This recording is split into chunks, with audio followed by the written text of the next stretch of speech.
Hey guys, thanks again for tuning in. Just wanted to give a quick update on Trump's decision to remove troops from northeastern Syria. There's been a flurry of negative comments towards President Trump from both sides, and I'm going to address all factors and handle any objections. So let's just pick up where we left off. As predicted, Erdogan decided to move forward with Operation Peace Spring and set up 20 kilometers of a buffer zone between the Turkish and Kurdish borders. Interesting enough, Erdogan's been calling for this buffer zone or safe zone to be created since 2015.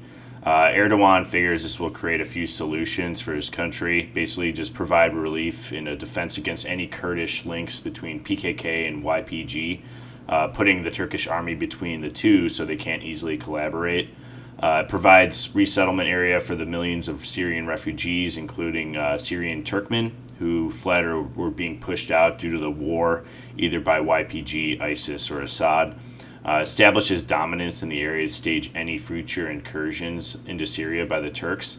So as a result of Erdogan invading Syria, Trump warned him that he would place tough economic sanctions against him, including a 50% tariff on Turkish steel.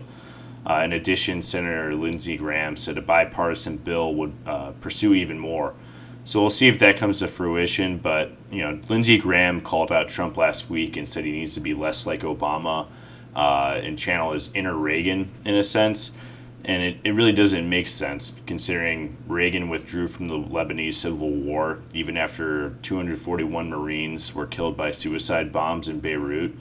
Reagan was criticized from both sides for doing so. And I see Trump's withdrawal from Syria being very similar in the circumstances. So anyhow, as predicted, Erdogan balked at the threat of sanctions by Trump since Turkey has just climbed out of recession in May after 3 consecutive negative quarters. So Erdogan, YPG, or SDF, Mike Pence, and Pompeo signed a peace treaty which put a 120-hour pause on military action and a permanent one as long as YPG vacated the area and kept their word. Besides a few sniper shots and mortar rounds, it seems to be going well. Trump, though, is receiving severe criticism for the withdrawal. I will agree that the only threat to us is ISIS, and the leader Baghdadi still is out there somewhere. But they possess no real power as of this moment, and there's rumors around 10,000 to 30,000 ISIS soldiers just still roaming around. Turkey seems to be happy, though, considering they got what they wanted since 2015, which was a buffer zone. And the Kurds seem to be still autonomous as of this moment as well, so they seem to be content, though I did see a video of Kurds throwing tomatoes at American trucks. This video just made me incredibly angry, since it depicted them just with a lack of gratitude. Go ahead and Google what the Syrian war map looked like in 2014 once we started funding them. And in 2015, when we began to start sending ground troops, they held on to like a tiny sliver of Syria, and they were basically on the verge of destruction by ISIS. So we gave them medical supplies, satellite intelligence, precision airstrikes, munitions, weapons, training, and ground troops.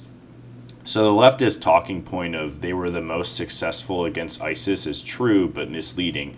They were the most successful because of our support. So without us, they would have probably been taken over years ago, yet we received thrown tomatoes. But anyhow, let's talk about the implications. So on the geopolitical front, what value add do the Kurds provide? They own a portion of Syria that provides almost zero economic or geopolitical advantage besides some oil fields in the east. And if you look at Turkey, Turkey's a powerhouse in the region and a member of NATO. So I spoke about this on Twitter, but I'm no fan of Turkey, given that I'm Greek American and have never trusted them nor Erdogan. They're only in NATO because they were a value of us during the Cold War, given their position on the map in close vicinity to the USSR. We placed ICBM missiles, nuclear missiles, in their country pointed north towards the USSR, and that actually ultimately led to the Cuban missile crisis with Kennedy, and Turkey was placed into NATO as a result. So if you're wondering why they were in NATO in the first place, that explains it. Turkey is also the water powerhouse of the Middle East, so Saudi Arabia, Iran, UAE, Iraq, and others have the oil, but they have the water. So the Euphrates and Tigris both begin at the base of their mountains, east of the Anatolia. And they're in the process of controlling and building hundreds of dams in addition to the ones that they already have. Just to give you an idea, 90% of the Euphrates flow originates in Turkey, while the remaining part is added in Syria. So the Treaty of Friendship and Good Neighborly Relations was signed in 1961 and kind of adjusted in 1963 between Iraq and Turkey. They agreed to basically allocate a certain amount to each country per year. So Syria later joined the agreement in 1982, and they receive around like 15.75 cube kilometers per year. Turkey decided to, in the 80s, to actually build the largest dam in the world. It's the Ataturk Dam, named after their first president. So as a result, they had to withhold water from the Iraqis and Syrians for 1 month to fill up the dam. So naturally, both countries protested rabidly, and the eighth Turkish president even like retorted back, like, we don't tell the Arabs what to do with their oil, so we don't accept any suggestion what to do with our water. So Turkey is just basically in the process of a major project as well. It's called the Southeastern Anatolia Project, or GAP for short. So they invested over $17 billion into this project, which includes 22 more dams, irrigation, 19 power plants, the largest cargo airport in Turkey, and 6 other airports. So this area just represents important strategic and trading opportunity to Turkey. They have partners in Russia and Azerbaijan and their rich natural resources such as oil and natural gas. The Azerbaijanis, they really align closely to Turkey as a people, since the Turks were from the same area and made their way to the Anatolia as the Seljuk Turks defeated the Byzantines or Greeks at the Battle of Manzikert in 1071. So anyhow, this area is just of great importance and strategic value, since it's kind of where Asia meets Europe in a sense too, and the Middle East meets almost Europe. So this just brings us to the Kurds. So you can see how they pose a threat to their investment in the area, both inside and inside Turkey. PKK, or the communist guerrilla force inside Turkey I spoke about before, regularly launches attacks on Turkey's dams, knowing their geostrategic value. Again, YPG is a direct offshoot of the PKK, which alarms Erdogan and Turkey in general. So it makes sense as to why they want to disconnect the two entities and create a buffer zone. Erdogan simply just using the argument of resettling Syrian refugees, simply just to have an excuse to create this buffer zone. It's actually kind of funny.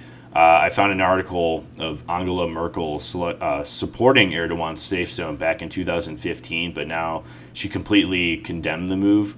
I mean, when you look at it from the perspective of the Turks, it makes sense. When you look at the view from Trump, it makes sense because he promised to back out of unnecessary Middle Eastern wars.